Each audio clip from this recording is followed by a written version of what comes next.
মৈত্রেয়ী রয়েছে আমার সঙ্গে সরাসরি। মৈত্রেয়ী, রাজ্যের দুই আবেদনকে মান্যতা শীর্ষ আদালতের, প্রথমেই জানতে চাইবো ঠিক কি দুই আবেদন রাজ্যে? দেখো, রাজ্যের তরফ থেকে একটা জিনিস বলা হয়েছিল যে ডিএ দুবার করে দিতে হবে, এই বিষয়টা বছরে দুবার দিতে হবে, এটা কখনো অধিকার হতে পারে না। এবং রাজ্যের যে আর্থিক অবস্থা রয়েছে সেই পরিস্থিতিতে দাঁড়িয়ে সর্বোচ্চ আদালত এটা বলেছে যে ডিএ দিতে হবে, কিন্তু ডিএ দুবার দিতে হবে এটা কোনো কারণ হতে পারে না।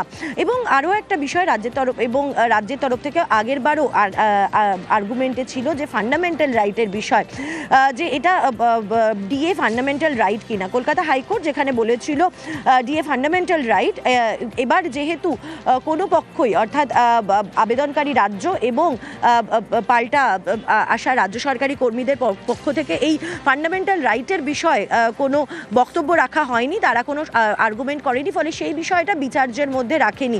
ফলে কোথাও একটা গিয়ে রাজ্য সরকারের এই জায়গাটাও কিছুটা হলেও ছাড় পেয়েছে রাজ্য। ফলে কিছুটা রাজ্যের অংশ ভাবা হয়েছে এবং রাজ্যের যে আর্থিক অবস্থার কথা সেটাও কিন্তু বিবেচনা করেছে সর্বোচ্চ আদালত, যে রাজ্যের তরফ থেকে বারবার করে বলা হয়েছে এবং সেই কারণে এই কমিটি গঠন করে দেওয়া হয়েছে। বেশ মৈত্রেয়ী।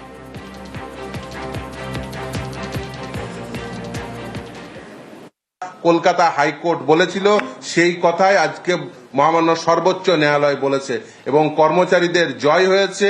25% এরিয়া ডিএ যেটা দেওয়ার কথা অন্তর্বর্তীকালীন নির্দেশ হিসেবে দিয়েছিলেন, আজকে বলেছেন 31শে মার্চের মধ্যে সেটা মিটিয়ে দিতে, এবং একটি কমিটি তৈরি করে দিয়েছেন। তারা ডিসাইড করবেন এই রাজ্য সরকারি কর্মচারীরা, পেনশনভোগীরা কোন প্যাটার্নে এরিয়া ডিএ পাবেন, এবং আলটিমেট মে মাসের মধ্যে সম্পূর্ণ এরিয়া ডিএ মিটিয়ে দিতে হবে। ডিএ কর্মচারীদের আইনসঙ্গত অধিকার এবং DA all India consumer price ইন্ডেক্সের সঙ্গে সাযুজ্য রেখে দিতে হবে। রাজ্য সরকারি কর্মচারীরা তারা জয় পেল এবং তারা আলটিমেট জয়ের হাসি হাসলো।